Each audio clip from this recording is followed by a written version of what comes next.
Hello everyone, welcome again on your YouTube channel Taming Physics. Students, हम लोग friction continue कर रहे थे लास्ट रन, आज भी उसी फ्रिक्शन में आगे पढ़ेंगे। आज कुछ एक न्यूमेरिकल्स लेके आए हैं, जितना थियरी हमने कराया है उस पे न्यूमेरिकल्स करेंगे। फिर नेक्स्ट क्लास में सर्कुलर मोशन में फ्रिक्शन का क्या रोल है उसके बारे में पढ़ेंगे। तो क्वेश्चन स्टार्ट करते हैं। First question direction of friction से ले रहे हैं। बहुत ही इंपॉर्टेंट क्वेश्चन है बेटा, और जितने भी बुक हमने देखे अलग अलग आंसर दिए रहते हैं अलग अलग कंडीशन में। क्वेश्चन ये है, एक आदमी रोड पे दौड़ रहा है। एक आदमी जो रोड पे दौड़ रहा है, what is the direction of friction. ये आदमी रोड पे दौड़ रहा है भाई, तो इसके ऊपर फ्रिक्शन किस डायरेक्शन में लग रहा है ये हमको बताना है। कंडीशन ये दिया है कि his foot does not slip. आदमी का हिज फीट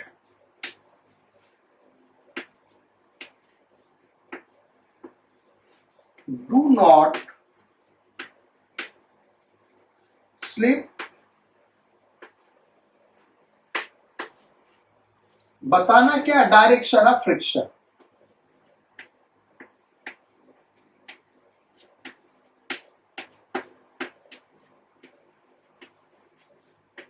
आदमी किस डायरेक्शन में दौड़ रहा है वो हमने दिखाया और फिगर में।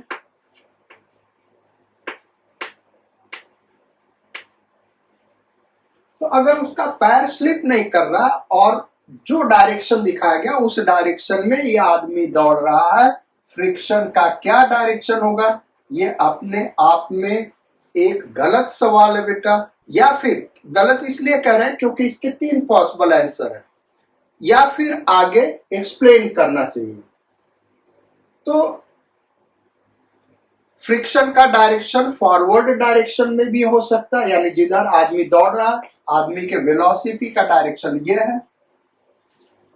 फ्रिक्शन का डायरेक्शन बैकवर्ड भी हो सकता है और फ्रिक्शन जीरो भी हो सकता है। अब ये कैसे एक्सप्लेन करेंगे। जनरली स्टूडेंट ये सोचते हैं कि फ्रिक्शन बैकवर्ड डायरेक्शन में लग रहा होगा, ऐसा नहीं है बेटा। फ्रिक्शन बैकवर्ड डायरेक्शन में लग रहा होगा, ऐसा नहीं है। अब करेक्ट क्वेश्चन क्या है। First part, if man is accelerating,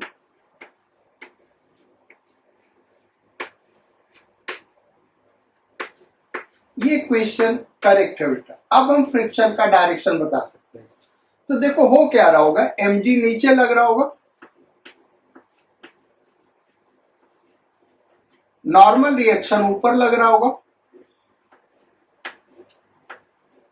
अगर मैन एक्सेलरेट कर रहा है फॉरवर्ड डायरेक्शन में बेटा, जो वेलोसिटी का डायरेक्शन दिखा है इस डायरेक्शन में एक्सेलरेट कर रहा है, यानी उस डायरेक्शन में कोई न कोई एक्सटर्नल फोर्स लग रहा है, और वो एक्सटर्नल फोर्स क्या होगा, फ्रिक्शनल फोर्स। सो फ्रिक्शन का डायरेक्शन इस केस में क्या होगा, फॉरवर्ड डायरेक्शन। और चूंकि क्वेश्चन में दिया हुआ कि पैर स्लिप नहीं कर रहा, इसका मतलब क्या हुआ कि स्टैटिक फ्रिक्शन लग रहा होगा। Second part, if man is retarding,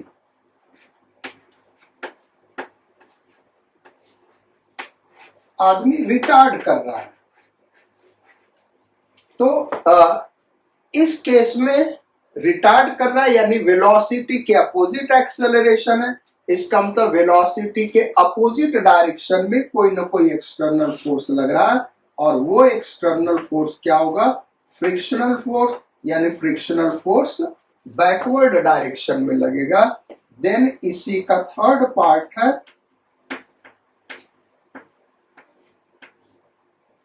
if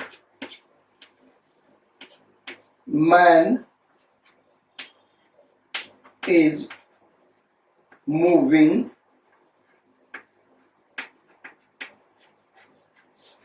with constant velocity, constant velocity से मूव करना। तो कांस्टेंट वेलोसिटी से मूव कर रहा है, यानी एक्सेलरेशन क्या होगा भाई? जीरो, और एक्सेलरेशन जीरो होगा, इसका मतलब net external force horizontal direction में क्या होगा? जीरो, यानी जो फ्रिक्शनल फोर्स लग रहा है वो क्या होगा? जीरो। तो शुरू में हमने कहा था कि अगर हम से यही पूछा जाए कि डायरेक्शन ऑफ फ्रिक्शन, तो ये क्वेश्चन कंप्लीट नहीं बेटा, कंडीशन देना जरूरी है, और कंडीशन के हिसाब से आंसर अलग अलग आएगा। अगर मैन एक्सेलरेट कर रहा है यानी फ्रिक्शनल फोर्स फॉरवर्ड डायरेक्शन में लग रहा है, मैन रिटार्ड कर रहा है यानी फ्रिक्शनल फोर्स बैकवर्ड डायरेक्शन में लग रहा है, और अगर एक्सेलरेशन जीरो है, कांस्टेंट वेलोसिटी से मूव कर रहा है, तो फ्रिक्शनल फोर्स जीरो लगेगा। इसका एक एग्जांपल देते हैं। जैसे सपोज करो 500 मीटर का रेस है, 500 मीटर का रेस है बेटा, तो आदमी रेस्ट से स्टार्ट करता है, और जब रेस्ट से स्टार्ट करता है तो उसका वेलोसिटी बढ़ता है। तो वेलोसिटी बढ़ता है तो कैसे वेलोसिटी बढ़ रहा है? यानी उसके ऊपर फ्रिक्शनल फोर्स फॉरवर्ड डायरेक्शन में लग रहा है। होता क्या है कि आदमी का जो पैर है, अगर इस पैर को हम बनाएं तो इस पैर से आदमी क्या कर रहा है? जमीन को बैकवर्ड डायरेक्शन में, ऐसे इंक्लाइन डायरेक्शन में पुश कर रहा है, तो जमीन इसको फॉरवर्ड डायरेक्शन में, इंक्लाइन डायरेक्शन में पुश करेगा। इसका दो कंपोनेंट ले ले, एक कंपोनेंट फ्रिक्शनल फोर्स का हो गया, बेसिकली ये कांटेक्ट फोर्स ही है ना भाई, एक नॉर्मल रिएक्शन हो गया जो इसके एमजी को बैलेंस कर रहा होगा, और ये फ्रिक्शनल फोर्स आदमी को एक्सेलरेट कर रहा है। बीच में आदमी क्या होगा भाई? उस 500 मीटर के रेस में शुरू के 50 मीटर एक्सेलरेट किया, बीच में बाकी डिस्टेंस में वो कांस्टेंट वेलोसिटी से मूव कर रहा है, यानी फ्रिक्शनल फोर्स जीरो है। लास्ट जब आता है डेस्टिनेशन, जहां पर उसको पहुंचना है, तो वहां पे जाके वो रिटार्ड करने लगता है, अपना स्पीड डिक्रीज करने लगता है, और अपना स्पीड डिक्रीज करने लगता है बेटा, तो उस केस में उसके पैर का कैसे होगा शेप? वो हम दिखा रहे हैं, अपने पैर को ऐसे कर लेता है, जमीन को पुश कर रहा है इस डायरेक्शन में, अपने को रोकने के लिए जमीन को इधर पुश कर रहा है, तो जमीन इसको इधर पुश करेगा। अच्छा, जा किधर रहा आदमी? इधर जा रहा है। तो अगेन ये क्या है? कांटेक्ट फोर्स है। कांटेक्ट फोर्स का टेंजेंशियल कंपोनेंट क्या होता है? Frictional force. और परपेंडिकुलर कंपोनेंट क्या होता है? Normal reaction. Normal reaction MG को बैलेंस करेगा, और ये फ्रिक्शनल फोर्स इसके वेलोसिटी को डिक्रीज कर रहा है। सो ये हो गया बेटा हमारा फर्स्ट क्वेश्चन। बहुत सारे स्टूडेंट ने रिक्वेस्ट किया था कि सर इस क्वेश्चन को जरूर एक्सप्लेन करिएगा, और हम दो क्वेश्चंस स्टूडेंट के रिक्वेस्ट पे कर रहे हैं, उसके बाद न्यूमेरिकल से स्टार्ट करेंगे। बेसिकली ये दोनों क्वेश्चंस कॉन्सेप्चुअल है, और स्टूडेंट्स ने हमको भेजा था कि सर इस क्वेश्चंस को जरूर फ्रिक्शन में डिस्कस करिएगा, तो वो हम कर रहे हैं। दूसरा क्वेश्चन क्या है? एक साइकिलिस्ट है, क्वेश्चन नंबर 2, और ये जो साइकिलिस्ट है भाई, ये साइकिल हो गया, इसके ऊपर ये आदमी यहां पे बैठा हुआ और साइकिल को चला रहा है। ये साइकिल के पहिए हो गए,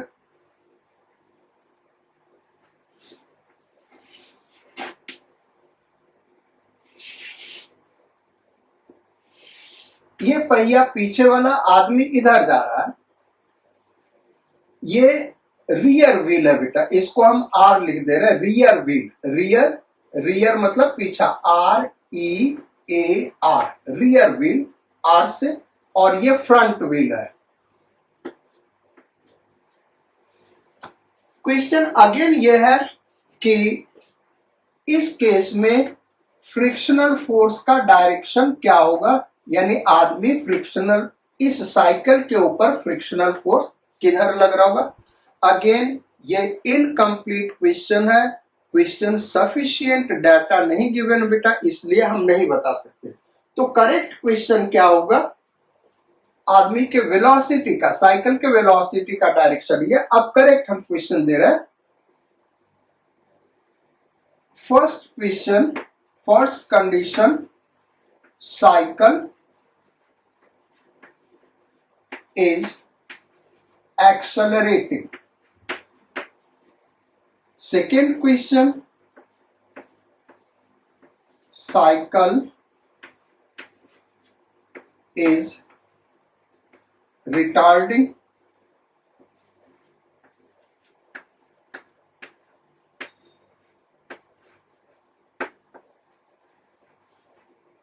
Third part,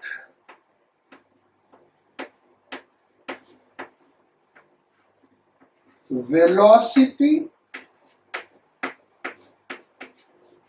of cycle is constant।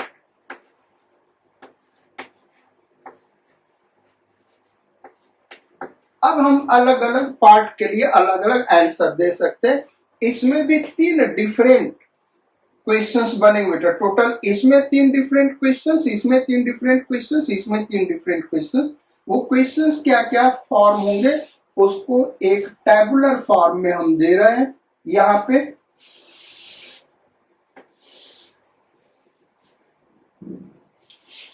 और वो टैबुलर फॉर्म क्या बेटा,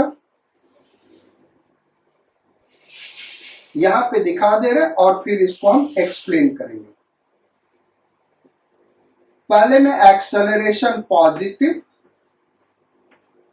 दूसरा जो केस है एक्सेलरेशन निगेटिव, और थर्ड केस में एक्सेलरेशन 0। अब फ्रिक्शनल फोर्स का डायरेक्शन क्या होगा, यहीं पे हम मेंशन करेंगे, वेलोसिटी का ये डायरेक्शन मान के उसी के रेस्पेक्ट में मेंशन करेंगे। तो पहला फ्रिक्शनल फोर्स का डायरेक्शन रियर व्हील पे, दूसरा फ्रिक्शनल फोर्स का डायरेक्शन फ्रंट व्हील पे क्या होगा, और तीसरा फ्रिक्शनल फोर्स का डायरेक्शन साइकिल पे क्या होगा। चलो अब डिस्कस करते भाई। तो देखो होता क्या बेटा कि ये रियर व्हील है और एक चेन ऐसे कनेक्टेड होता है, हम यहाँ पे फोर्स टॉर्क लगा रहे होते हैं अपने पैर से, बेसिकली फोर्स लगाते हैं, फोर्स से टॉर्क प्रोड्यूस होता है, और इस टॉर्क प्रोड्यूस होने की वजह से ये चेन ऐसे मूव करता है, और ये चेन ऐसे जब मूव कर रहा होगा तो पिछला पहिया ऐसे घूम रहा होगा, करेक्ट। ये रियर व्हील है बेटा।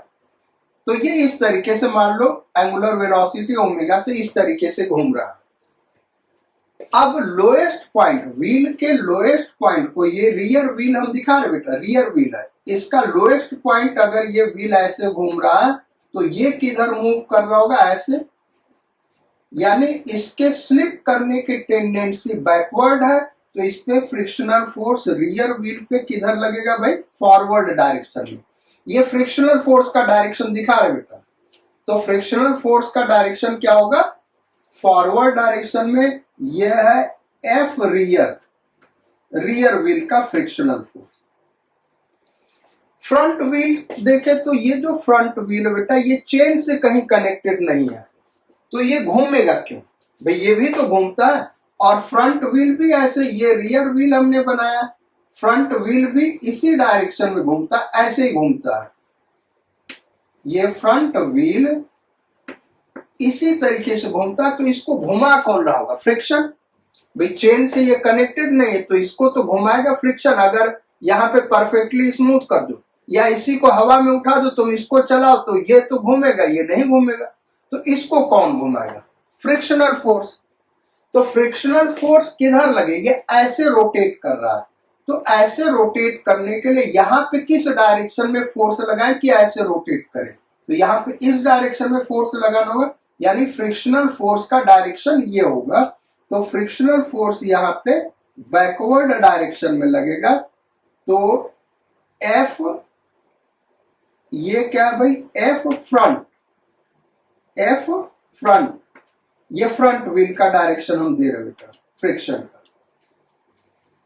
अब पूरे साइकिल पे फ्रिक्शन किधर लग रहा है, तो पूरे साइकिल पे, साइकिल के तो फ्रंट व्हील और रियर व्हील पे ही फ्रिक्शन लग रहा है, यही दोनों मिलके पूरे साइकिल पे फ्रिक्शन हो गया।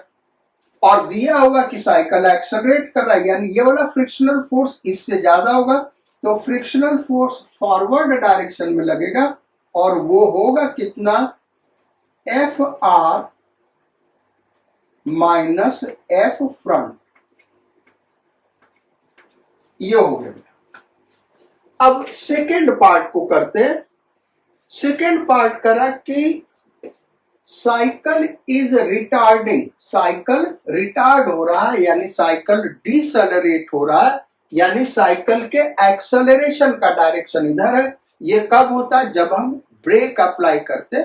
अब ब्रेक अप्लाई करते बेटा, तो हमारे ब्रेक अप्लाई करने का दो तरीका, क्या तीन तरीका हो सकता है। पहले पहिए पे ब्रेक लगा दे, पिछले पे, अगले पे ब्रेक अप्लाई कर दे और दोनों पे ब्रेक अप्लाई कर दे। तो यहाँ पे अंडरस्टूड है कि हम दोनों पहिए पे ब्रेक अप्लाई कर रहे हैं। तो बेसिकली ये रोटेशनल मोशन एक चैप्टर आएगा, वहां हम पढ़ाएंगे, इसको फिर से डिस्कस करेंगे, आपको ज्यादा समझ में आएगा। यहाँ पे हम डिस्कस कर दे रहे हैं, आंसर बता दे रहे हैं। जब दोनों पहिए पे ब्रेक लगा दिया तो हम ये मान ले कि हमने इतना कस के ब्रेक लगाया कि दोनों पहिए का ओमेगा 0 हो गया। भाई आप ब्रेक लगाने से साइकिल नहीं रुकती है बेटा, ब्रेक लगाने से पहिया रुकता है, उसका ओमेगा, उसका रोटेशन 0 हो जाता है ब्रेक लगाओगे तो। अच्छा, जब इसका रोटेशन ये 0 हो गया, लेकिन इनर्शिया की वजह से तो ये इधर मूव कर रहा होगा, पहिए का ओमेगा आपने 0 कर दिया, दोनों पे जोर से ब्रेक लगाया, तो उसका रोटेशन क्या हो गया, 0 हो गया। लेकिन पूरा cycle as a system forward direction में जा रहा है, तो ये पहिया भी आगे की ओर जा रहा होगा। अच्छा, ये जब पहिया आगे की ओर जा रहा होगा तो बेटा लोएस्ट पॉइंट का वेलोसिटी किधर होगा, इधर होगा, और इसका इधर होगा। तो फ्रिक्शनल फोर्स किधर लगेगा, पीछे की ओर। तो इस केस में फ्रिक्शनल फोर्स पीछे की ओर लगेगा, यानी रियर व्हील पे भी फ्रिक्शनल फोर्स पीछे लगेगा और फ्रंट व्हील पे भी फ्रिक्शनल फोर्स पीछे लगेगा, और पूरे साइकिल पे भी फ्रिक्शनल फोर्स पीछे लगेगा। और वो फ्रिक्शनल फोर्स होगा कितना, F rear plus F front, ये फ्रिक्शनल फोर्स होगा। Then third case, constant velocity से मूव कर रहा है, कांस्टेंट वेलोसिटी से मूव कर रहा है बेटा, तो इस पे फ्रिक्शनल फोर्स आगे लगेगा पिछले वाले पहिए पे, क्योंकि पिछले वाले पहिए को हम पैडल मार के घुमा रहे हैं, तो ये इधर रोटेट कर रहा है, इधर रोटेट कर रहा है, तो इसके स्लिप करने की टेंडेंसी इधर है, यानी फ्रिक्शनल फोर्स आगे लगेगा। अगले पहिए को हम रोटेट नहीं करा रहे, अगला पहिया किसके वजह से रोटेट करेगा, फ्रिक्शन की वजह से रोटेट करेगा। अगर कांस्टेंट वेलोसिटी से मूव कर रहा है, यानी फ्रिक्शन इस तरीके से रोटेट करे तो फ्रिक्शन इधर लगेगा, तभी ये ऐसे रोटेट कर पाएगा, तो फ्रिक्शन बैकवर्ड डायरेक्शन में होगा। तो इस केस में फ्रिक्शन बैकवर्ड डायरेक्शन में होगा, एफ फ्रंट। और पूरे साइकिल पे फ्रिक्शनल फोर्स देखें तो 0 होगा, क्योंकि कांस्टेंट वेलोसिटी से मूव कर रहा है, तो एक्सेलरेशन 0, यानी net force in horizontal direction 0, यानी ये दोनों फोर्स आपस में बराबर होना चाहिए। तो F R minus F front, यही नेट फ्रिक्शनल फोर्स होगा, और ये किसके बराबर होगा, 0 के बराबर होगा। तो ये हो गया भाई आपके क्वेश्चंस का, जो आप स्टूडेंट्स ने 2 क्वेश्चंस रिक्वेस्ट किए थे सॉल्व करने के लिए, उसका ये सॉल्यूशन है। अब हम लोग आगे बढ़ते हैं दूसरे न्यूमेरिकल्स पे और उन न्यूमेरिकल्स को सॉल्व करते हैं, यानी क्वेश्चन नंबर 3। क्वेश्चन नंबर 3 में एक क्वेश्चन हम दे रहे बेटा, और बहुत सारे प्रॉब्लम्स के लिए ये बड़ा इंपॉर्टेंट रिजल्ट है, इसलिए हम इसको एल्जेब्रिक फॉर्म में दे रहे हैं ताकि आपको रिजल्ट याद हो सके। क्वेश्चन ये है,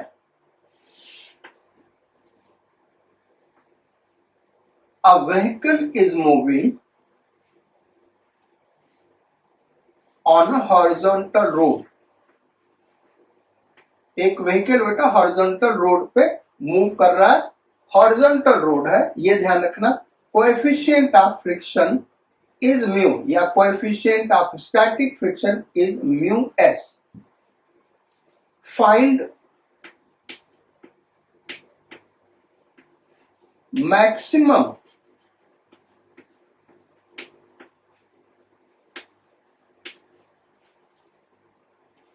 acceleration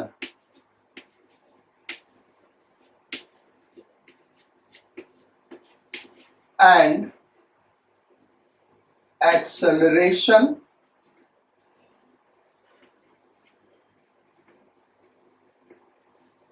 and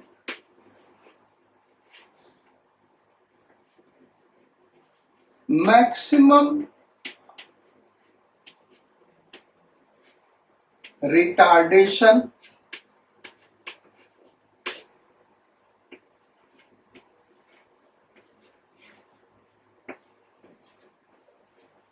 of vehicle.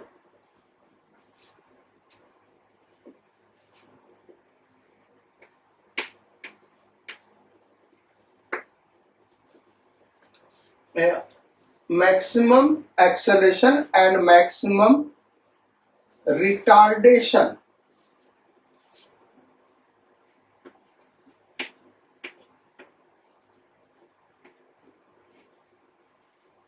Of car.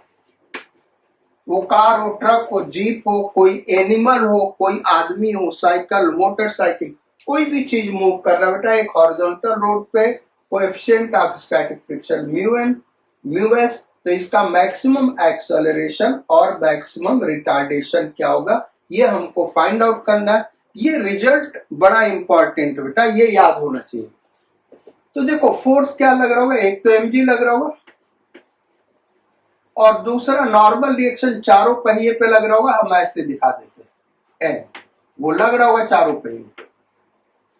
अब एक्सेलरेशन के लिए क्या कंडीशन है, फ्रिक्शनल फोर्स आगे लगना चाहिए। ये कार पे हम फ्रिक्शनल फोर्स लगा रहे हैं बेटा। बेसिकली आपने अभी पीछे क्वेश्चन डिस्कस किया था, अगर ये एक्सेलरेट हो रहा है तो इस पे फ्रिक्शनल फोर्स आगे, इस पे फ्रिक्शनल फोर्स पीछे, लेकिन कार पे फ्रिक्शनल फोर्स किधर होता है, टोटल आगे की ओर होगा, इसको एफ हम दिखा रहे हैं। अब मैक्सिमम ये एक्सेलरेशन कब होगा, जब फ्रिक्शनल फोर्स मैक्सिमम होगा। और फ्रिक्शनल फोर्स मैक्सिमम क्या हो सकता है, लिमिटिंग फ्रिक्शन।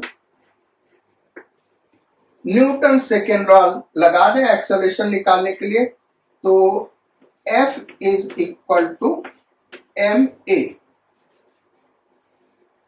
यानी frictional force, external force acceleration के डायरेक्शन में क्या, frictional force is equal to ma।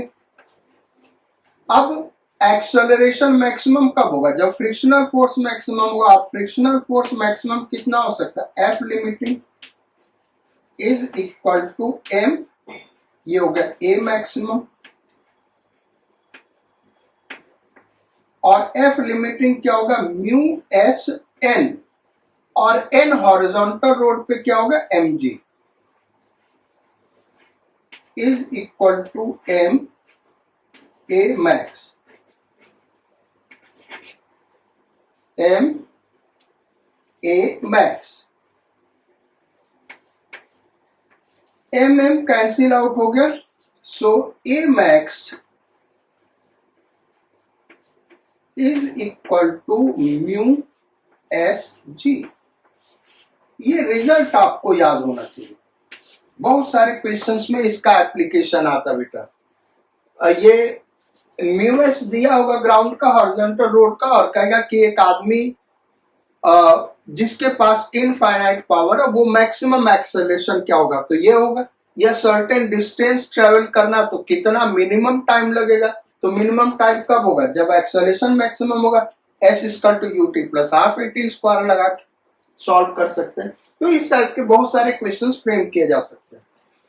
अच्छा, मैक्सिमम रिटार्डेशन क्या होगा, तो रिटार्डेशन के केस में यही फ्रिक्शनल फोर्स किधर लगेगा, भाई पीछे हम ब्रेक लगाएंगे तो ये पीछे लगेगा।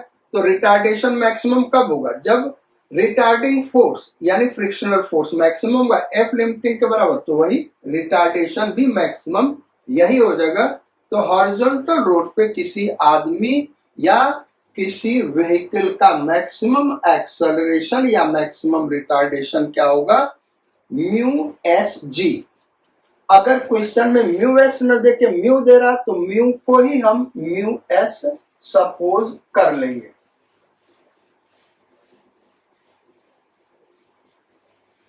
अब इसके एप्लीकेशन पे एक क्वेश्चन हम दे देते बेटा, और वहां हम दिखा रहे हैं कि अगर ये चीज पता होगा तो आप कितना आसानी से सॉल्व कर सकते हैं, अदरवाइज आपको ये चीजें फाइंड आउट करनी होंगी। क्वेश्चन नंबर 4,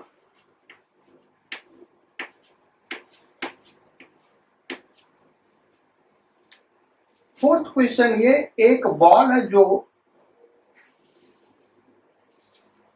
125 मीटर के हाइट से ड्रॉप किया जा रहा है और सेम इंस्टेंट पे यहां पे 50 मीटर पे एक आदमी खड़ा है,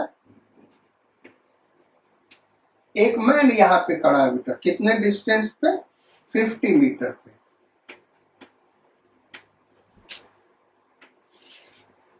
जिस इंस्टेंट पे बॉल को ड्रॉप कर रहे हैं उसी इंस्टेंट पे यह आदमी इधर दौड़ना स्टार्ट करता है और उस बॉल को कैच कर लेता है। जिस इंस्टेंट पे इसको ड्रॉप कर रहे हैं उसी इंस्टेंट पे यह आदमी दौड़ना शुरू करता है और उस बॉल को कैच कर लेता है। If man starts running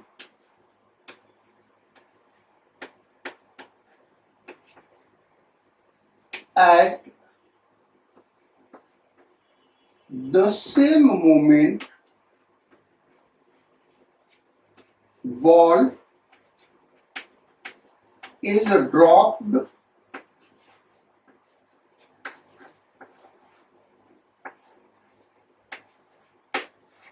and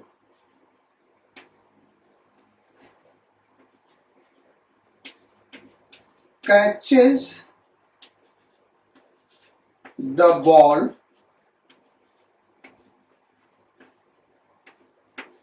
find minimum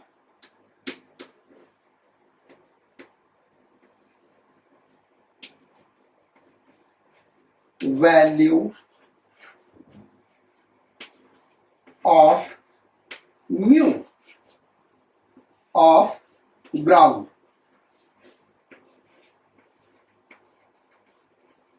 ground के कोएफिशिएंट ऑफ फ्रिक्शन का मिनिमम वैल्यू क्या है, म्यूस का मिनिमम वैल्यू क्या है, ये हमको निकालना है।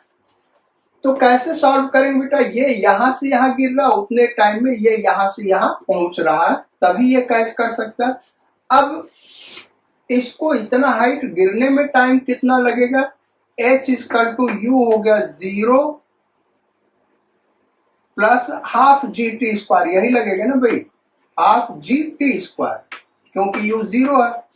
तो ये है 125 इज इक्वल टू हाफ जी का वैल्यू 10 टी स्क्वायर, टी को सॉल्व करोगे कितना आ गया 5 सेकेंड। अच्छा, आदमी रेस्ट से स्टार्ट कर रहा है, उसी समय दौड़ना शुरू करता जब वो ड्रॉप किया जाता है, तो 5 सेकेंड में ये 50 मीटर चलेगा, यानी S is equal to U T plus half 80 square apply करें तो ये हो गया 50, u दिया हुआ 0, हाफ, a हम निकाल लें, t कितना दिया बेटा 5 स्क्वायर, तो ये 25 2 a कितना हो गया 4 मीटर पर सेकेंड स्क्वायर, यानी आदमी का ये एक्सेलरेशन होगा। अब अगर हमको वो फार्मूला याद है कि आदमी का एक्सेलरेशन क्या हो सकता है, तो a is equal to mu S G, a is equal to mu S G, और a कितना है 4 is equal to mu S हमको निकालना है, g कितना है 10, तो म्यू एस का वैल्यू क्या हो गया बेटा 0.4। अगर म्यू एस ये मिनिमम वैल्यू, इससे ज्यादा हो सकता है, अगर इससे कम हो गया तो आदमी कितना भी जान लगा ले, कितना भी पावरफुल हो, भले ही वो सुपरमैन हो, वहां पे दौड़ के नहीं पहुंच सकता। So this is minimum value of mu S.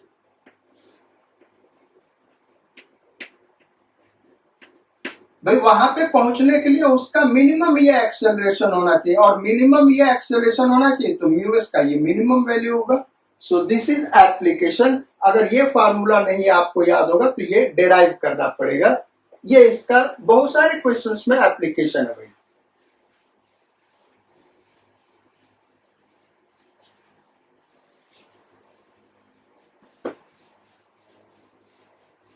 चलो अब नेक्स्ट क्वेश्चन पे आते बेटा, और नेक्स्ट क्वेश्चन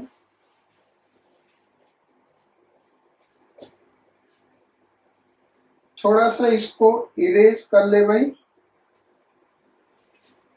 बोर्ड को।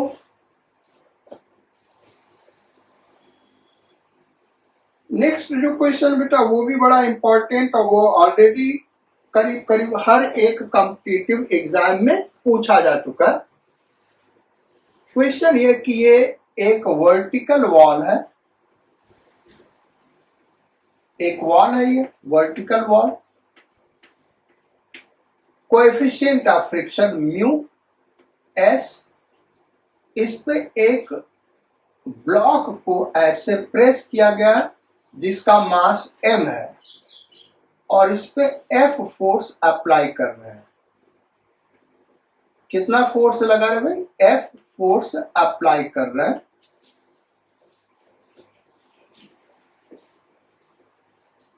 क्वेश्चन ये कर रहा कि इफ ये हॉरिजॉन्टल फोर्स लगा बेटा, block is at rest, find frictional force.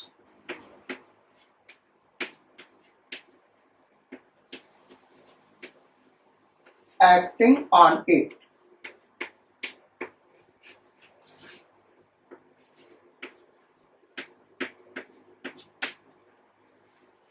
तो एल्जेब्रिक फॉर्म में हम इसलिए कर रहे हैं क्योंकि इसके दो पॉसिबल सॉल्यूशंस है बेटा, इसलिए हमने इस फॉर्म में किया। कह कि अगर ये रेस्ट में है तो इस पे कितना फ्रिक्शनल फोर्स लग रहा है, तो देखो इस पे mg डाउनवर्ड्स लग रहा होगा, और फ्रिक्शनल फोर्स ऊपर लग रहा होगा। चूंकि रेस्ट में इसलिए हम इसको कह सकते हैं कि ये क्या है Fs, स्टैटिक फ्रिक्शन। इतना तो कंफर्म कर सकते हैं क्योंकि क्वेश्चन करा कि ब्लॉक किस में है भाई, रेस्ट में है। अब इस फ्रिक्शनल फोर्स को हम फाइंड आउट कैसे करें,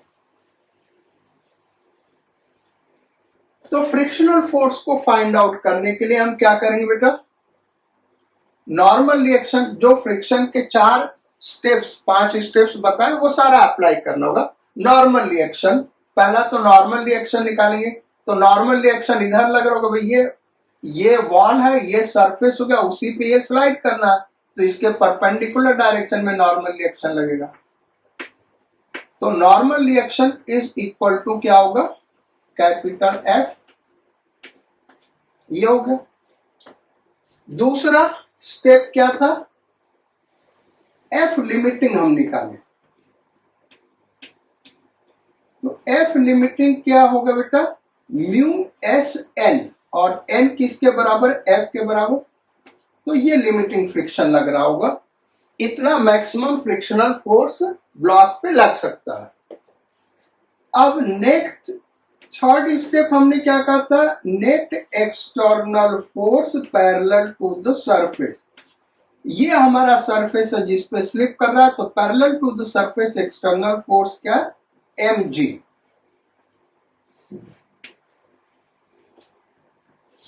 अब दिया क्या भाई, बॉडी रेस्ट में है, और बॉडी रेस्ट में है तो ये और ये फोर्स क्या होगा, एक दूसरे के इक्वल होगा।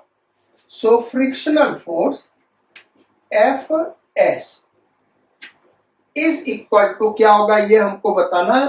तो यहां पे पहले हम कंसीडर करेंगे बेटा कौन सा ज्यादा है कौन सा कम है।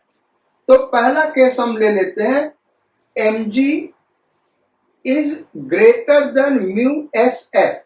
अगर m g mu S f से ज्यादा हो गया तब क्या होगा, स्लिप कर जाएगा, यानी एक्सेलरेट कर जाएगा, काइनेटिक फ्रिक्शन लगेगा। लेकिन ये रेस्ट में है, रेस्ट में इसका मतलब क्या होगा, जो net external force parallel to the surface है वो इससे कम होगा या बराबर होगा, तभी ये रेस्ट में हो सकता है। तो F S is equal to M G, ये इसका करेक्ट आंसर होगा, एम जी के इक्वल होगा। बहुत सारे स्टूडेंट्स इसका आंसर म्यू एस एफ दे देते हैं। कैसे म्यू एस एफ दे देते हैं वो हम बता दे रहे हैं, आंसर तो हमने ये निकाल दिया, ये रिजल्ट, हमेशा रिजल्ट यही होगा बेटा। अब वो गलतियां कैसे करते हैं स्टूडेंट्स, हम यहां पे सॉल्व करके दिखा रहे हैं। हमने क्या किया, इस एम जी को, एम को ले लिया 5 kg, एम को कितना ले लिया भाई, 5 kg, ये 5 kg है M. F is equal to हमने दे दिया 200 न्यूटन, और म्यू एस का वैल्यू दे दिया 0.8,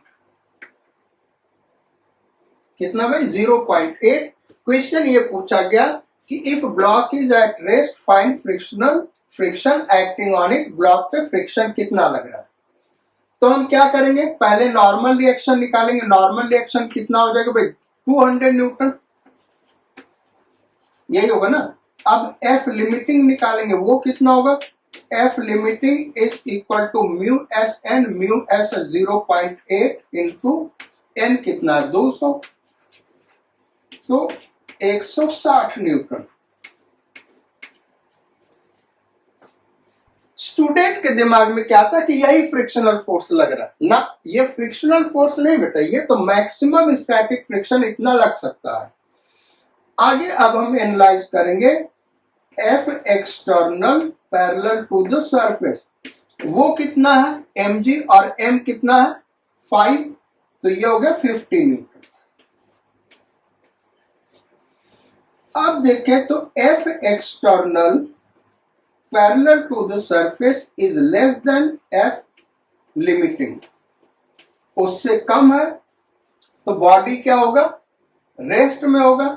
बॉडी रेस्ट में होगा यानी इक्विलिब्रियम में होगा, और इक्विलिब्रियम में होगा तो जो फ्रिक्शनल फोर्स बॉडी पे लग रहा होगा एफ एस, जो कि ऊपर लग रहा होगा, वो किसके बराबर होगा भाई, इसी net external force parallel to the surface के बराबर होगा, तभी वो रेस्ट में रह सकता है। और वो कितना 50 न्यूटन। तो आंसर देख लो, वही एम जी के बराबर आ गया। सो एम जी के बराबर होगा। So this was our fourth question, ये क्वेश्चन नंबर 4 था बेटा। अब नेक्स्ट क्वेश्चन नंबर 5 पे आते हैं।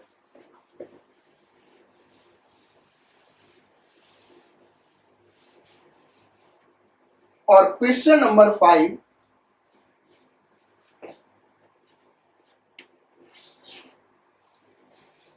वो कुछ इस तरीके से,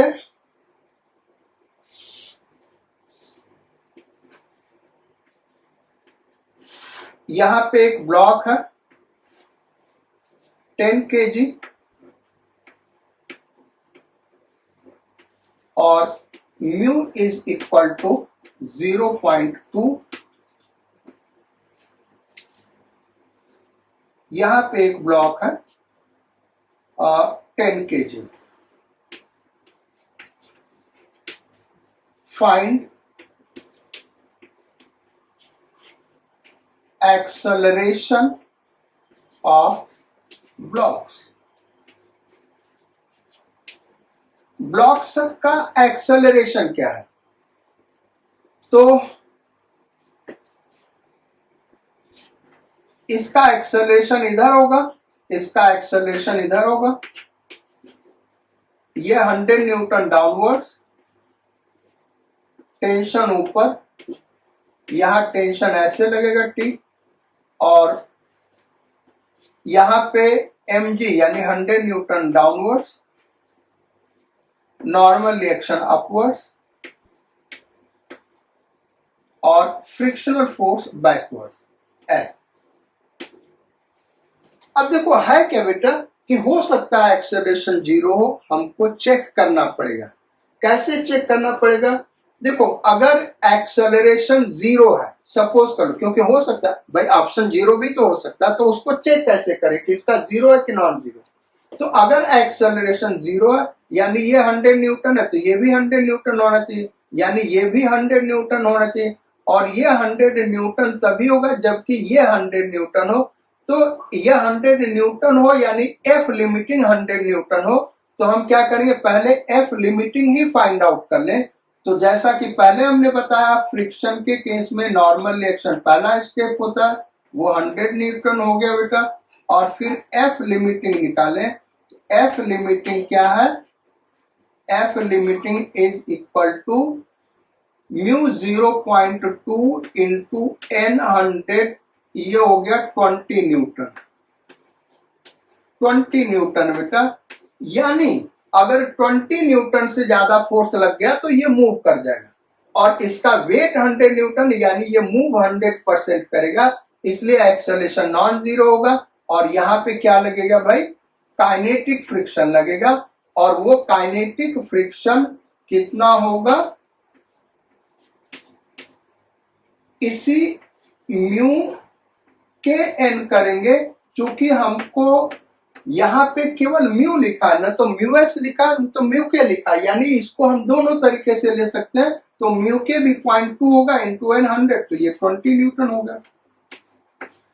अब न्यूटन सेकेंड लॉ इस पे लगा दें, तो इस पे लगाए तो 100 minus T is equal to mass into acceleration, और फिर वही न्यूटन सेकेंड लॉ यहां पे लगा दें, तो t minus 20 is equal to mass into acceleration. ये दोनों ऐड कर दिया बेटा, t कैंसिल आउट हो गया, ये हो गया 80 इज इक्वल टू 20a, यानी a is equal to 4 meter per second square.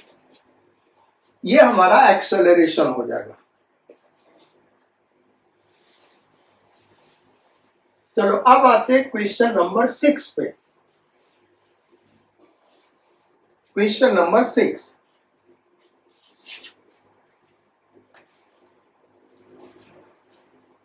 और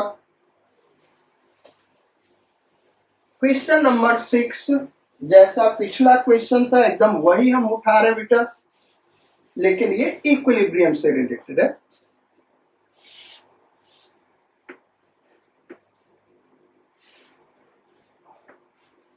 ten kg, mu equal to 0.2,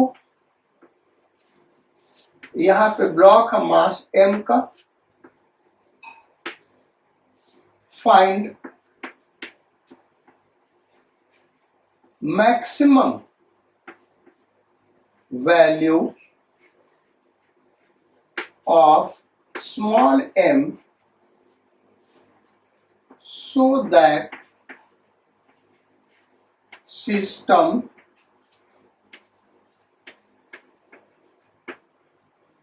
remains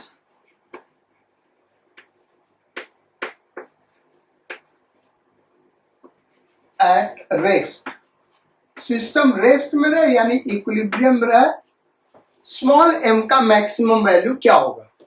तो जब इसका मैक्सिमम वैल्यू हम m मान ले बेटा, जब ये मैक्सिमम, यहाँ फोर्स mg इधर लगेगा और यहाँ पे t इधर लगेगा, यहाँ पे t इधर लगेगा, यहाँ पे 100 नीचे लगेगा और यहाँ पे n ऊपर लगेगा। अब n निकाल ले हम भाई, वो 100 न्यूटन होगा क्योंकि ये स्टेप्स तो करने हैं और F लिमिटिंग भी निकाल ले, ये स्टेप हमेशा हमको फ्रिक्शन में करना ही होगा। तो म्यू एस एन यानी 20 न्यूटन। अब आगे की बात हम करते हैं, ये सिस्टम रेस्ट में होगा यानी इसका एक्सेलरेशन 0 होगा, ये न्यूटन सेकेंड लॉ लगाए या फिर इसको इक्विलिब्रियम में कर दे तो T equal to mg, T equal to mg, equation number 1। अब ये रेस्ट में हो तो यहां से क्या कहेंगे, T equal to frictional force. लेकिन ये मैक्सिमम कब होगा, जब ये फ्रिक्शनल फोर्स मैक्सिमम हो। जैसे जैसे ये बढ़ेगा तो ये भी बढ़ेगा, तो ये मैक्सिमम कब होगा, जब ये मैक्सिमम हो, यानी यहाँ पे क्या लग रहा होगा, म्यू एन, एफ लिमिटिंग लग रहा होगा, तो यहां से क्या हो गया म्यू एन, और म्यू का वैल्यू बेटा, म्यू एन का वैल्यू हमने निकाला, यही एफ लिमिटिंग ही हो गया ना, mu N 20 newton, equation number 2।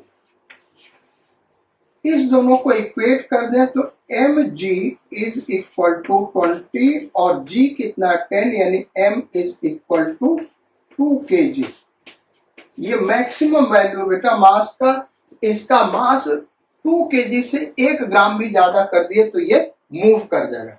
हाँ, 2 kg से कम रहेगा तो ये इक्विलिब्रियम में रहेगा, उस केस में मूव नहीं करेगा। तो ये हो गया क्वेश्चन नंबर 6। अब आते बेटा क्वेश्चन नंबर 7 पे।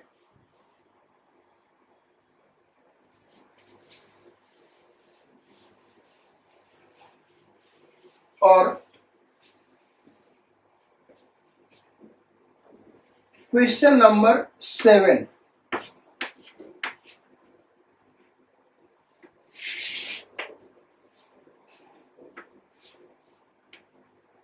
दिस इज 4 kg और यहां पे एक स्ट्रिंग बंधा है, this is 6 kg।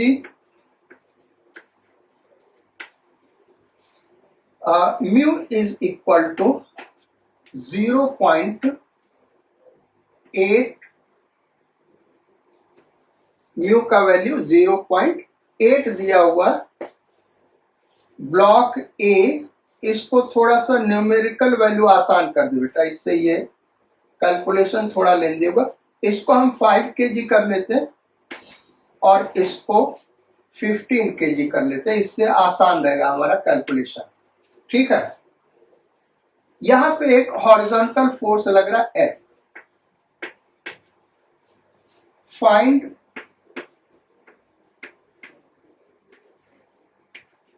acceleration of each block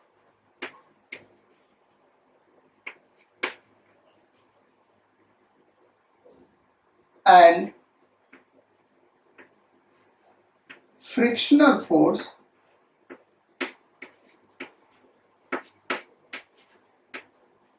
on each block if first question F is equal to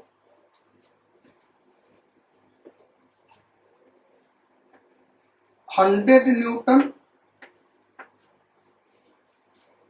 second question F is equal to 150 Newton, third question F is equal to 300 Newton। ये 3 different questions क्यों दिए बेटा, ये बड़ा ही important questions है और बहुत ही basic concept से रिलेटेड ये प्रॉब्लम है, उसी को डिस्कस करने के लिए ये क्वेश्चन हम दे रहे हैं। क्वेश्चन नंबर 7 में 3 क्वेश्चन है। तो पहला F equal to 100 newton, F equal to 100 newton के लिए करें बेटा, तो यहां पे हम दिखा रहे हैं ये F is equal to 100 newton. Okay, इस ब्लॉक को हम दिखाएं तो यहाँ पे 150 न्यूटन नीचे लगेगा, नॉर्मल रिएक्शन ऊपर, और अब देखो यहां पे लिमिटिंग फ्रिक्शन कितना डेवलप हो सकता है इस ब्लॉक पे। कौन सा ब्लॉक है भाई? 15 केजी वाला। 15 केजी वाले ब्लॉक का नॉर्मल रिएक्शन कितना होगा बेटा? 150 न्यूटन। तो एफ लिमिटिंग क्या होगा? 0.8 इंटू 150, तो 15 के 120, यानी कितना होगा ये? इससे मल्टीप्लाई कर दे तो 120 न्यूटन। जब हम इस फोर्स को अप्लाई करना शुरू करेंगे तो ये सारा का सारा फ्रिक्शन यहां पे डेवलप होगा बेटा।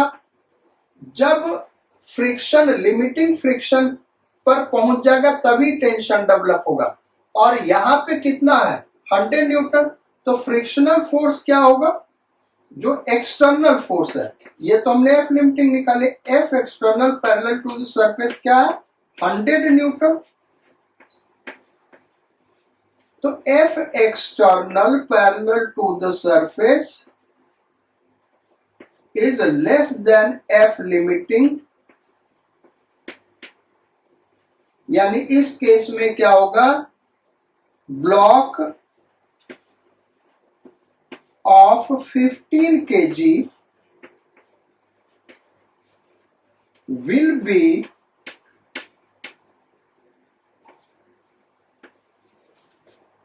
at रेस्ट में होगा, और रेस्ट में होगा तो इसके ऊपर नेट फोर्स 0 लगेगा। तो ये तो 100 हो गया। अब बच्चों के दिमाग में आता है कि ये जब यहाँ पे बढ़ाना शुरू करेंगे तो पहले टेंशन डेवलप होगा या पहले फ्रिक्शनल फोर्स? तो फ्रिक्शनल फोर्स डेवलप होगा बेटा। तो फ्रिक्शनल फोर्स ऑन ब्लॉक, इसको नाम दे देते ए, इसको नाम दे देते बी। अब आंसर हम देते हैं। पहला तो पूछा कि एक्सेलरेशन ऑफ ईच ब्लॉक, तो acceleration of A is equal to acceleration of B is equal to 0 होगा। दूसरा frictional force on each block, तो frictional force on b will be 100 newton, 100 newton होगा। और ए पे कोई फ्रिक्शन नहीं होगा बेटा, क्योंकि ए को यहां पे हम ड्रॉ करें तो ए पे टेंशन टी इधर लगेगा तभी फ्रिक्शन डेवलप होगा, और टेंशन टी क्या है? यहाँ पे 0 है। ये जब हम लगाएंगे तो यहाँ पहले फ्रिक्शन डेवलप होगा, जब ये अपने मैक्सिमम लिमिट को यानी एफ लिमिटिंग को गेन कर लेगा तभी यहाँ फ्रिक्शन डेवलप होगा। तो यहाँ पे कोई टेंशन नहीं, यहाँ पे टेंशन 0, तो यहाँ पे भी टेंशन 0, यहाँ पे टेंशन 0, तो यहाँ पे फ्रिक्शनल फोर्स 0। तो F A is equal to 0। अब सेकेंड पार्ट करते, जब 150 न्यूटन होगा। करना हमको कुछ नहीं बेटा, ये पहला पार्ट का सॉल्यूशन है, सेकेंड पार्ट का सॉल्यूशन यही दे रहा है। तो ये कितना हो गया भाई? 150 न्यूटन, यहां पे हमने हटा दिया 150 न्यूटन कर दिया।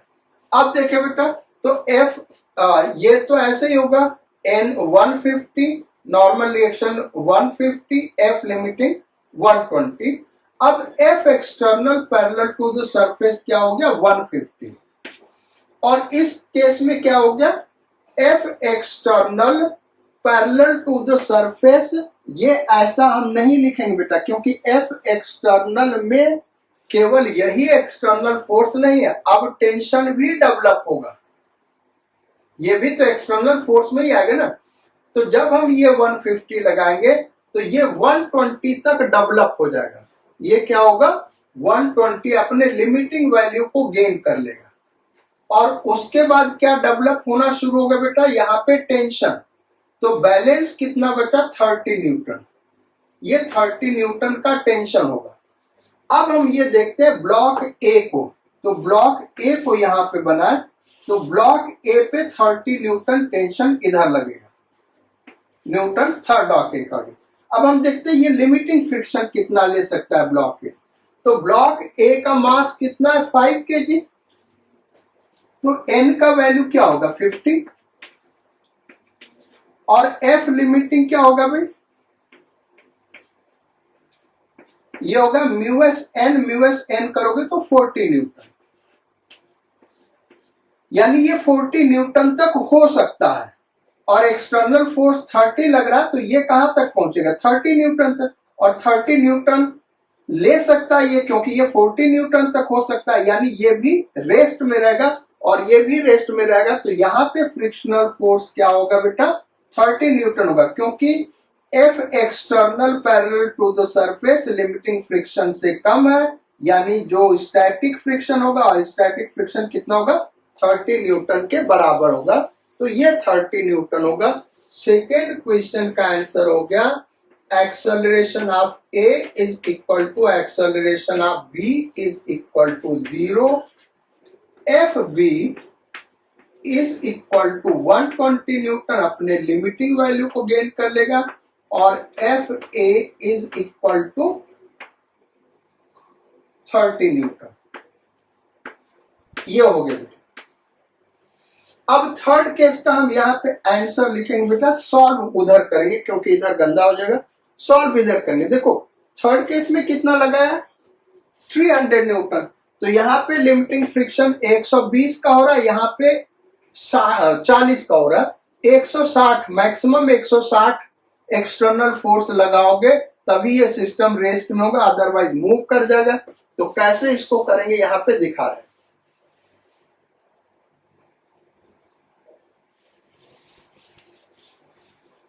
यहां पे लगा दिया 300 न्यूटन, हमने 300 न्यूटन लगाया बेटा, ये लार्ज फोर्स लगाया। तो अब ये कितना फ्रिक्शन ले सकता है 120, और ये कितना ले सकता है 30, कितना 40 आया था 40 न्यूटन,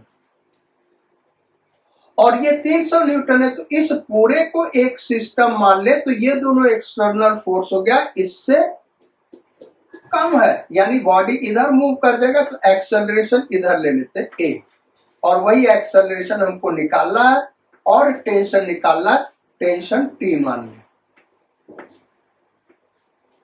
अब न्यूटन सेकेंड लॉ लगा देते बेटा इसके ऊपर, तो इसके ऊपर न्यूटन सेकेंड लॉ लगाए, तो T minus 40 is equal to mass into acceleration. इसके ऊपर न्यूटन सेकेंड लॉ लगा, तो ये हो गया 300 minus T minus 120 is equal to mass into acceleration. दोनों ऐड कर दिया बेटा, T कैंसिल आउट हो गया, 300 में से 160 घटा दिया, 160 घटा दिया तो बचा कितना 140 इज इक्वल टू 28, यानी A इज इक्वल टू कितना हो गया बेटा 7 मीटर पर सेकेंड स्क्वायर। और टेंशन देखे तो यहां से निकाल सकते हैं, टेंशन कितना होगा, यहां से निकालो या यहां से निकालो, T minus 40 is equal to 5/35, तो T इज इक्वल टू कितना हो गया 75 न्यूटन। ये हो गया। तो अब हम इसको सॉल्व करते बेटा, पहले इसका सॉल्यूशन देते हैं। Acceleration of A is equal to acceleration of B is equal to 7 meter per second square. अब फ्रिक्शन ऑन B और फ्रिक्शन ऑन A लिखना है। तो A पे देखें external force parallel to the surface 75 newton है, जो कि इसके लिमिटिंग फ्रिक्शन से ज्यादा है, यानी ये मूव कर रहा है, यानी काइनेटिक फ्रिक्शन लगेगा, और काइनेटिक फ्रिक्शन कितने के बराबर होगा बेटा 40 न्यूटन के बराबर। अगर म्यूएस दिया होता तो फिर म्यूएस एन से इसको निकालते, म्यू के एन से निकालते बेटा। अगर म्यूएस और म्यू के अलग अलग दिया होता तो काइनेटिक फ्रिक्शन म्यू के एन से निकालते, लेकिन यहाँ सिंपली म्यू दिया है, इसीलिए जो काइनेटिक फ्रिक्शन है वो लिमिटिंग फ्रिक्शन के बराबर आ रहा है। यहां पे देखें तो यहां पे देखो एक्सटर्नल फोर्स क्या है बेटा, 300 माइनस, ये भी तो एक्सटर्नल फोर्स में ही काउंट करेंगे ना, -75,